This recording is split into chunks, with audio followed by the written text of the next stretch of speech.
Game of Empires is a unique and innovative 4X mobile game that draws inspiration from the classic Age of Empires.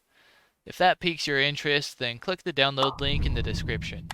Also, subscribe to my channel so you won't miss out on the upcoming guides and other Game of Empires content. Investing in the right heroes at the right time will make a huge difference. Believe it or not, rare heroes actually can be very useful in the early game. It takes significantly less experience to level a rare hero, and they use separate items to level up their skills.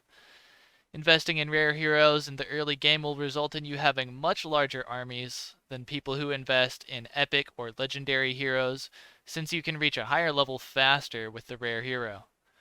Elite hero badges are the easiest to come by, so not only will your rare heroes be higher level and have a larger army capacity, but they'll also have higher level skills than their epic and legendary counterparts. Which also means you'll be able to max out their potential bonuses quickly.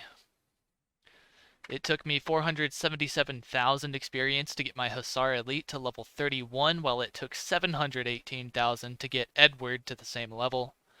That's a massive difference of 241,000 experience, so I'll be able to max out Hussar much more easily compared to an epic hero, and it would take even way more experience to get a legendary hero to the same level.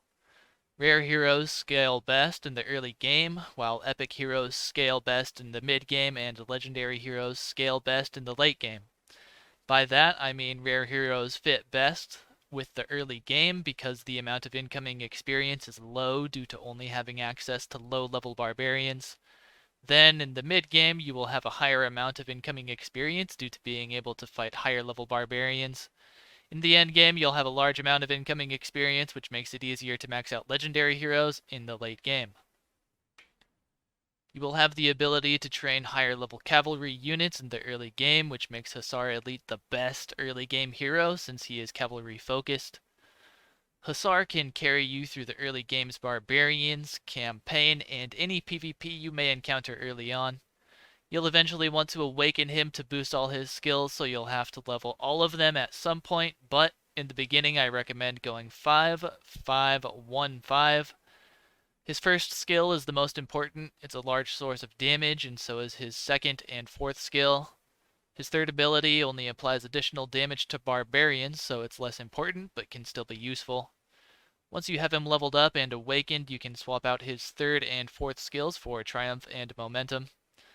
His potential gives cavalry attack and wood collection speed, so level his skills quickly because that wood collection speed is very useful.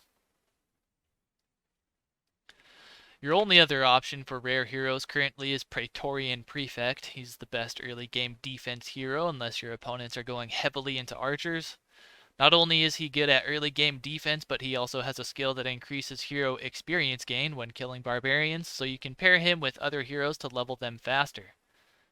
His first skill seems lackluster to me unless you get lucky and cast it right before an enemy hits you with a hard-hitting active skill, but it will make you more tanky at least. When you're using him for defense, I recommend using Vigilance, Royal Guard, Bladed Armor, and Unyielding Will. If you're using him as a secondary hero to hunt barbs, then just swap out Royal Guard for Battle-Wise. Maxing out his potential gives 5% infantry defense and 10% wood load, so since he's a rare hero and easy to level up, that makes his 10% wood load an easily attainable great boost to have. Focus on improving Hussar first. Don't put any levels into any legendary heroes until much later. Put just enough skills into your starter epic hero to make use of all of the epic hero badges you have, as long as you picked a good starter hero. Edward is a good one. Once you get Praetorian Prefect, you can invest just enough into him to max his battle-wise skill so you can start making use of his bonus experience right away. After Hussar is fully maxed, max out Praetorian Prefect, then max out your epic starter. At this point you'll be approaching the mid-game and can start deciding which other epic heroes you want to invest in. Keep waiting until the end game to start investing into the legendaries.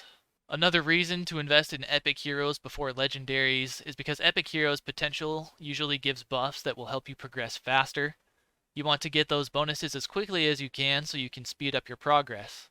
Epic Heroes' potential buffs include resource load, resource collection speed, and hero experience, as well as troop bonuses.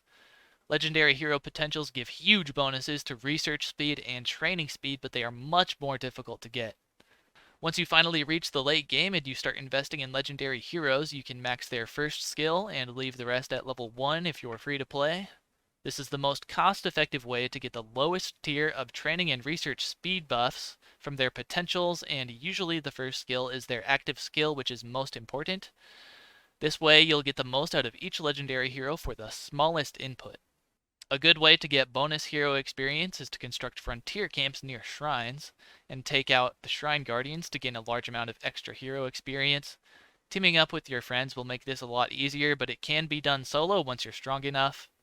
If you hit the shrine guardians as often as you can, then you're going to be impressed with the amount of extra levels your heroes end up with, and it may be the deciding factor in an upcoming war. Only progress 1 or 2 heroes at a time and max them out before you move on to the next hero. If you spread your experience thin across many heroes, then you'll end up with a lot of weak armies, which is just going to result in you sacrificing your troops. If you do all these things, then you'll have very scary, very intimidating heroes, and most people will think twice before messing with you.